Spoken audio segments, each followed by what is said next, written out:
E o ministro do Supremo Tribunal Federal, Alexandre de Moraes, deu 15 dias para Eduardo Bolsonaro e o jornalista Paulo Figueiredo apresentarem as suas defesas sobre a denúncia de coação no curso do processo oferecida pela Procuradoria-Geral da República. Segundo a PGR, os dois teriam articulado sanções nos Estados Unidos para beneficiar o ex-presidente Jair Bolsonaro, que à época ainda estava em julgamento no Supremo.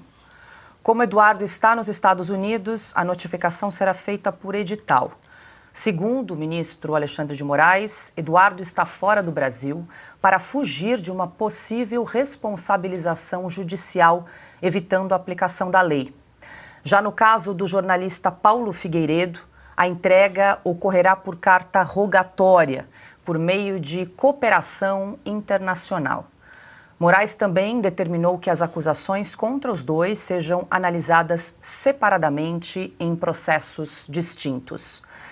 Silvio Navarro, muito boa noite. Seja bem-vindo. Semana começando, Silvio. A gente traz aí essa informação dessa decisão do ministro Alexandre de Moraes. Pelo menos dessa vez ele resolveu não citar, os denunciados pela rede social, como fez já no caso do empresário Elon Musk. Mas tem um fator ali, são dois acusados que moram nos Estados Unidos, tanto Paulo Figueiredo quanto o deputado Eduardo Bolsonaro. Mas para no caso de Eduardo Bolsonaro, Alexandre de Moraes escolhe a via do edital. E no caso do jornalista, escolhe a via da carta rogatória, que é um instrumento jurídico para você citar pessoas que não moram no Brasil.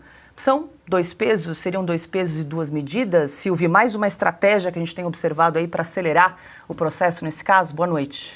Boa noite, Paula, Piotr, Ana, Augusto, meu irmão. Boa noite você que começa a semana com a gente. Eu só não consegui entender até agora qual é o crime. Eles estão sendo acusados e vão ter de responder por qual crime? Porque fala-se em coação, em questões envolvendo a soberania nacional. Do que é que a gente está falando? São dois brasileiros que têm acesso a autoridades do governo americano, têm acesso a auxiliares imediatos do presidente Donald Trump ao Congresso americano e estão levando informações sobre arbitrariedades que aconteceram no Brasil.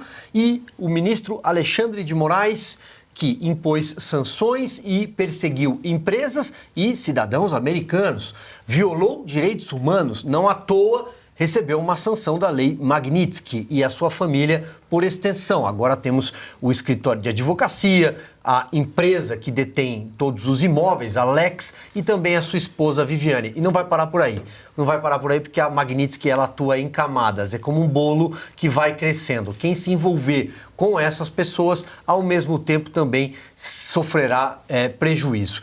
Então, a questão que fica é qual é o crime? Foi ter dito o que está acontecendo no Brasil para autoridades nos Estados Unidos? O Eduardo Bolsonaro, inclusive, tem mandato. É a Câmara dos Deputados quem deve se pronunciar e, aparentemente, até onde se sabe, fará isso. Já tem um relator designado no Conselho de Ética. Tem a questão das faltas, embora o Hugo Mota, presidente da casa, não tenha aceitado uma decisão de 2015, um ato da mesa, que permitiria, sim, ele sendo nomeado líder da minoria, estar ausente e utilizar a principal ferramenta hoje que qualquer deputado, qualquer um dos 513 deputados utiliza, que é o Infoleg. Portanto, é uma perseguição ao Paulo Figueiredo, jornalista, e ao deputado Eduardo Bolsonaro, porque o Alexandre de Moraes quer se vingar da lei Magnitsky. Paula, só um ponto que você traz, a carta rogatória me parece ser um instrumento legal, né? Juridicamente é um instrumento correto. Edital eu não conhecia, mas também é possível, acho, citar pessoas por edital, mas ele é um deputado federal. Precisava disso? Não, né? O Alexandre de Moraes, como você lembrou, já fez isso pela rede social, já fez isso pelo X. É só perseguição. Adalberto Piotr, muito boa noite, seja bem-vindo. A partir, então, da citação tanto de Paulo Figueiredo quanto de Eduardo Bolsonaro, eles terão ali 15 dias para apresentar a defesa e aí sim o Supremo vai decidir se aceita ou não essa denúncia que foi apresentada pelo PGR e Paulo Gonet. Piotr, agora tem essa questão, né? O ministro Alexandre de Moraes alegou que o deputado Eduardo Bolsonaro estaria fugindo de uma possível responsabilização legal, estaria fugindo do Brasil, por isso que ele optou aí pelo caminho do edital no caso do deputado. Boa noite, Paula. Boa noite, Augusto, Silvio, Ana, todos que nos acompanham. Esse é o tipo de falácia, né? Vamos lá, ele está dizendo que é para todo mundo ignorar uma perseguição judicial, que o Silvio já citou aqui.